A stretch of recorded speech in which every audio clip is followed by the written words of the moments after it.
Hello everyone, नमस्कार, जय माता दी, सत श्री अकाल। दोस्तों कमेंट में जय माता दी जरूर लिखें ताकि माता रानी आप सभी की मनोकामनाएं पूरी कर सके। दोस्तों आज का जो टॉपिक होने वाला है वो होने वाला है कम आलस आने पर या फिर ज़्यादा आलस आने पर आपको गर्ल होती है या फिर बॉय होता है। तो दोस्तों वीडियो पूरी एंड तक बने रहें और जो लोग हमारे चैनल पर पहली बार आते हैं ना, वो हमारे चैनल को सब्सक्राइब करे बिना बिल्कुल भी ना जाएं। क्योंकि दोस्तों जब भी हम प्रेग्नेंट होते हैं हमारे मन में एक सवाल तो ज़रूर ही आता है कि कम से कम हमें क्या होगा, कि लड़का होगा या फिर लड़की होगी। आजकल की जनरेशन तो वैसे ही पढ़ी लिखी है क्योंकि लड़का लड़की पे कोई भी भेदभाव नहीं करता, लेकिन मन में क्वेश्चन आना, एक क्यूरियोसिटी जागना, ये हर किसी माँ के साथ होती ही है। ये मेरे साथ भी होती थी। मेरे घर में जब मैं प्रेग्नेंट थी तो हमें बॉय होगा या फिर गर्ल होगी, ये सभी चीज़ें हमें दिखाती थी, हमें महसूस होती थी। और हमारे घर आसपास जो लोग रहते हैं वो सभी लोग इसको महसूस करते थे और बताते थे कि तुम्हें लड़का होगा या फिर लड़की होगी।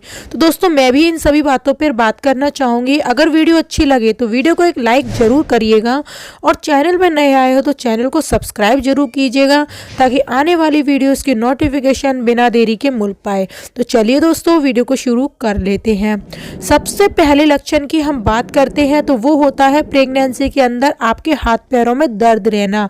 दोस्तों अगर आपकी प्रेगनेंसी में चेहरे पर, हाथ पैरों में या फिर आपके फेस पर या फिर आपके सर में हल्का हल्का झंझनाहट, चेहरे में माथे पे दर्द, पैरों में दर्द रहता है, तो दोस्तों इसके पीछे का जो मतलब माना जाता है वो एक लड़का होने से होता है। जी हाँ दोस्तों, ऐसा माना जाता है कि आपके गर्भ में एक लड़का पल रहा होगा। दोस्तों नंबर 2 पॉइंट की बात करते हैं, वो होता है प्रेगनेंसी के अंदर अगर आपके नाखून बहुत ज़्यादा पीले पड़ गए हैं। जी हाँ दोस्तों, अगर आपके नाखून बहुत ज़्यादा पीले पड़ गए हैं तो दोस्तों ये एक गर्भ में लड़का होने का सिम्टम्स माना जाता है। जबकि दोस्तों गर्भ में लड़की होने पर आपके नाखून गुलाबी रहते हैं, आपके नाखूनों में ज़्यादा चेंजेस नज़र नहीं आता। अब दोस्तों देखिए, अगर आपके दांत बहुत ज़्यादा पीले पड़ गए हैं तो भी ये बॉय होने का साइन माना जाता है। जबकि दोस्तों गर्भ में लड़की होने पर आपके साथ ऐसा बिल्कुल भी नहीं होता है। दोस्तों बाल अगर आपके बहुत ज़्यादा झड़ रहे हैं, बाल आपके 2 मुंह के हो गए हैं और बालों को बहुत ज़्यादा पतले हो गए हैं, बाल बहुत ज़्यादा झड़ गए हैं, तो ये भी एक गर्भ में लड़का होने का साइन माना जाता है। जबकि दोस्तों आपके बाल बहुत सुंदर, सिल्की और बहुत ही प्यारे दिखते हैं, बालों में शाइन आ गई है, बाल काफ़ी मोटे दिखने लगे हैं, तो ये एक लड़का होने का साइन होता है।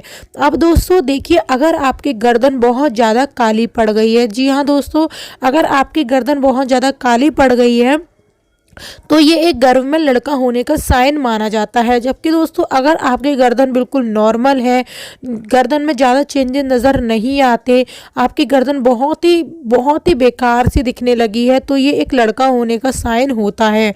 अब दोस्तों देखिए, अगर आपके कमर में दर्द रहता है, जी हाँ दोस्तों, अगर आपके कमर में दर्द रहता है तो ये एक गर्भ में लड़का होने का साइन होता है। दोस्तों अगर आपके फेस पर पिंपल्स हैं, रिंकल्स हैं या फिर फाइन लाइंस आ गई हैं तो दोस्तों ये भी एक लड़का होने का साइन माना जाता है। चलिए अब चलते हैं मेन टॉपिक की तरफ कि अगर आपके आलस बहुत ज़्यादा आता है या फिर कम आलस आता है तो लड़का होता है, या फिर ज़्यादा आलस आता है तो लड़का होता है। और आलस क्यों आता है? दोस्तों आलस आना या ना आना हमारे हार्मोन्स पे डिपेंड करता है। दोस्तों मैं मेरी प्रेगनेंसी की अगर बात करती हूँ, जब मेरे गर्भ में लड़की पल रही थी तो मुझे बहुत ज़्यादा आलस आता था, मेरा काम करने में मन नहीं लगता था और काम करने की इच्छा भी बिल्कुल नहीं करती थी। जबकि दोस्तों अगर आपके गर्भ में लड़का पल रहा होता है तो दोस्तों आपके बहुत ज़्यादा आलस नहीं आता है, काम करने में बहुत ज़्यादा मन करता है, खाने पीने की कम इच्छा होती है, ये लड़का होने के साइन माने जाते हैं। अब दोस्तों देखिए, अगर आपको बहुत ज़्यादा मूड स्विंग हो रहा है, गुस्से वाली बात पे आपको चिड़चिड़ापन आ रहा है, चिड़चिड़ापन वाली बात पे आपको गुस्सा आ रही है, तो ये एक लड़का होने का साइन होता है। जबकि दोस्तों गर्भ में लड़की होने पर आपके साथ ऐसा बिल्कुल भी नहीं होता है। अब दोस्तों देखिए, अगर आपके प्रेगनेंसी के अंदर, जी हाँ दोस्तों, अगर आपकी प्रेगनेंसी के अंदर बहुत ही ज़्यादा मूड स्विंग होता है और आपको और मॉर्निंग सिकनेस बहुत ज़्यादा होती है तो ये भी एक लड़का होने का साइन माना जाता है।